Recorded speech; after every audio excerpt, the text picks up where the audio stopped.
Bonjour à tous, bienvenue sur la chaîne de Partout en Voyage et Blog Photo Lumix. Je suis Nadia et sur cette chaîne, je vous partage mon avis en toute indépendance sur le matériel photo.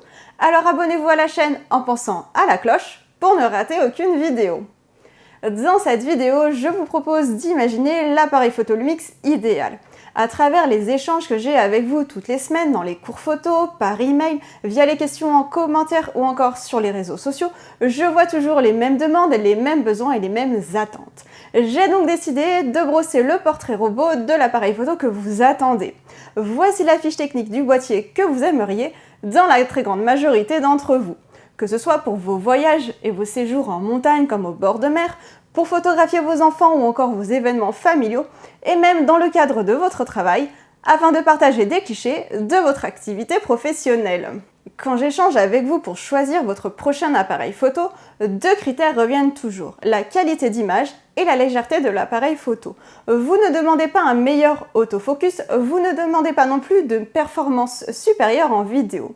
Je ne vous ai jamais entendu parler de fonctionnalités autour des réseaux sociaux ou de YouTube, rien de tout ça.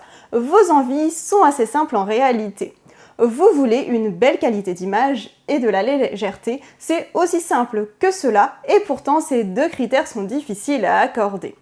Or, vous avez bien compris à travers les nombreux guides d'achat sur les deux blogs que la qualité d'image vient autant de la taille du capteur que des objectifs choisis. Alors, votre smartphone, vous avez bien envie de le laisser de côté. Vous voulez découvrir le plaisir de la photo à travers un appareil et non plus votre téléphone hors de prix qui vous a déçu. Mais vous voulez aussi un boîtier léger et discret, un appareil photo qui ne pèsera pas trop lourd dans votre sac, un appareil photo que vous n'hésiterez pas à porter autour de cou, un boîtier qui sera facile à sortir à tout moment. Aujourd'hui, les hybrides répondent à certaines exigences, mais ils ne répondent pas à toutes vos exigences. Vous avez envie de photos percutantes, de flou d'arrière-plan, de monter les ISO sans vous prendre la tête, vous voulez du matériel de très haute qualité. L'avantage de l'hybride, ce sont des boîtiers et des objectifs moins lourds. Sauf que c'est beaucoup moins vrai sur les boîtiers axés vidéo. Or, ces dernières années, les constructeurs ont sorti beaucoup de modèles dédiés à la vidéo. Enfin, ce n'est pas exactement cela. Ces appareils photo sont toujours pertinents pour les photographes. Mais ils embarquent aussi des fonctionnalités avancées en vidéo qui amènent des contraintes de dissipation de la chaleur interne du boîtier et donc alourdit le poids des boîtiers. Je pense au Lumix GH6 qui a exactement la même taille de capteur que le Lumix GX9.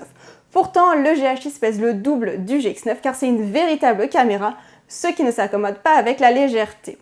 Pourtant, la photo n'a pas dit son dernier mot. Vous êtes nombreux à pratiquer la photo en hobby comme en semi-pro pour les besoins de votre activité. Voici donc l'appareil photo Lumix idéal que j'ai imaginé pour vous. Premier critère, il aurait un capteur plein format. Ces dernières années, le plein format se démocratise et j'ai en cours photo de nombreux débutants qui ont acheté le Lumix S5 comme premier appareil photo. Quitte à apprendre, autant commencer tout de suite avec le top. Alors, pour répondre aux envies de qualité d'image, de bokeh, de rendu de lumière et de montée en ISO, l'appareil photo Lumix idéal embarquerait un capteur plein format. Plus précisément, ce capteur plein format serait le même que sur le Lumix S1 ou encore le Lumix S5, qui est un capteur excellent. Qualité d'image superbe, rendu des couleurs à tomber, montée en ISO exceptionnelle et gestion de la lumière seraient alors les gros atouts de cet appareil photo qui aurait un capteur plein format de 24 millions de pixels. En termes de qualité d'image, on serait dans les conditions optimales, difficile de faire mieux. Et ce beau capteur, il serait logé dans un boîtier de type Lumix GX. Fini les boîtiers robustes des Lumix S, bonjour la gamme des Lumix SX. Cela fait 2 ans que je réclame dans les nouveautés Lumix un appareil photo avec capteur plein format qui reprend la forme des Lumix GX, des petits hybrides micro 4 tiers. Bien sûr, il serait un peu plus grand pour loger le capteur plein format, mais pèserait moins de 500 grammes. Et là, on partirait sur des bases excellentes pour répondre aux envies des photographes qui veulent de la qualité avec de la compacité. En termes de gabarit, ce Lumix SX reprendrait le style du Lumix GX8 qui était un boîtier très bien pensé pour les baroudeurs. Il pourrait aussi s'inspirer du Fujifilm X-S10 qui allie légèreté et ergonomie bien pensée. Léger, il pèserait environ 480 grammes. Pour ce faire, exit les prouesses en vidéo. La vidéo 4K 30 images par seconde suffira amplement. Il aurait une poignée légèrement creusée pour une bonne prise en main, un viseur orientable pour photographier avec des angles originaux, on retrouverait l'écran orientable y compris vers soi pour du face caméra sans prétention. Bien sûr, on garderait la molette des modes de prise de vue ou encore la roue arrière et la roue avant, comme sur le Lumix GX9 pour effectuer ces réglages. Le style et l'ergonomie existent déjà, il ne manque plus que le capteur plein format et le retour de l'écran orientable. À l'arrière, faisons un peu de ménage avec un joystick pour une mise au point rapide facilitée. Le menu set avec les flèches personnalisables, c'est très bien aussi, autant que le Q. De ce point de vue, l'arrière du Lumix S5 est parfait. Et c'est tout, pas besoin d'aller plus loin. Bien sûr, il serait résistant à la poussière et à l'humidité pour photographier partout avec. Un seul emplacement pour carte SD suffira, mais avec une compatibilité pour les cartes UHS-2 évidemment. Pour assurer la légèreté, j'ai dit que la vidéo 4K 30 images par seconde suffirait avec une prise micro bien sûr. On ne demande pas non plus d'enregistrement en continu en illimité, tout comme la cadence rafale et le buffer du Lumix S5 iront très bien. Bon, un peu plus véloce, on ne dit pas non. Par contre, pas de touche au timelapse et aux nombreux bracketing qui sont des fonctionnalités que j'adore dans mes Lumix. De même, nous voulons les mêmes rendus de couleurs, on ne touche à rien de ce côté. Sur la batterie, il faudrait quand même la meilleure autonomie possible tout en respectant le gabarit et le poids modéré du boîtier. Il aurait évidemment un capteur stabilisé afin de prendre des photos dans des conditions optimales, notamment en pose longue ou avec des téléobjectifs. De ce point de vue-là, c'est assez classique sur les boîtiers Panasonic d'avoir la stabilisation capteur. On a dit pas touche au bracketing et au timelapse et si c'est possible, avoir le mode haute résolution à main levée. Je suis sûre que vous n'allez pas dire non parce que photographier de temps à autre un paysage en 96 millions de pixels, c'est plutôt pas mal. En ce qui concerne l'autofocus, franchement, vous ne m'en parlez jamais. Alors restons comme sur celui du Lumix S5, on veut juste de belles images et de la légèreté. Parce que ce gabarit, il irait très bien avec les objectifs récemment sortis chez Lumix, comme chez Sigma. Je pense au Lumix S 20 60 mm f3.5 5.6 et toute la série des focales fixes ouvrant à f1.8. Je pense aussi au Sigma 28 70 mm f2.8 ou au Sigma 16 28 mm f2.8 qui iront parfaitement avec un Lumix SX. Le dernier atout de ce boîtier, ce serait son prix. Vendu à 1399 € nu, il ferait un carton. S'il est vendu en kit avec le Lumix S 20 60 mm à 1599 €, alors non seulement il répondrait à vos exigences d'une superbe qualité d'image et de légèreté, mais en plus son tarif serait totalement canon. Voilà, j'ai brossé le portrait robot de l'appareil photo Lumix idéal. Aujourd'hui, on a les excellents GH6, S5 et S1 pour la photo comme la vidéo.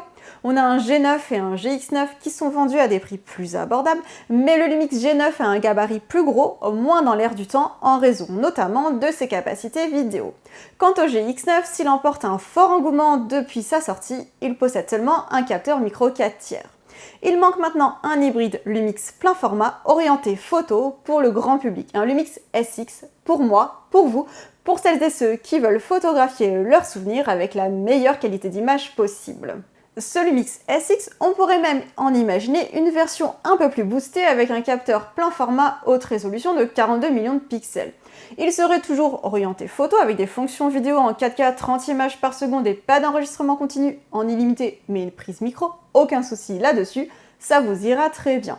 Par contre, on garde le format Lumix GX8 Fujifilm X1610 pour un boîtier compact, léger, tropicalisé avec l'écran orientable, le viseur orientable également et toutes les fonctionnalités photo de Lumix qu'on adore comme le bracketing. Là, pour le coup, il embarquerait le mode haute résolution à main levée et aussi une cadence rafale plus élevée et donc un bon buffer. On aurait ainsi un Lumix SX en 24 millions de pixels pour les passionnés de photographie grand public ou encore les budgets serrés.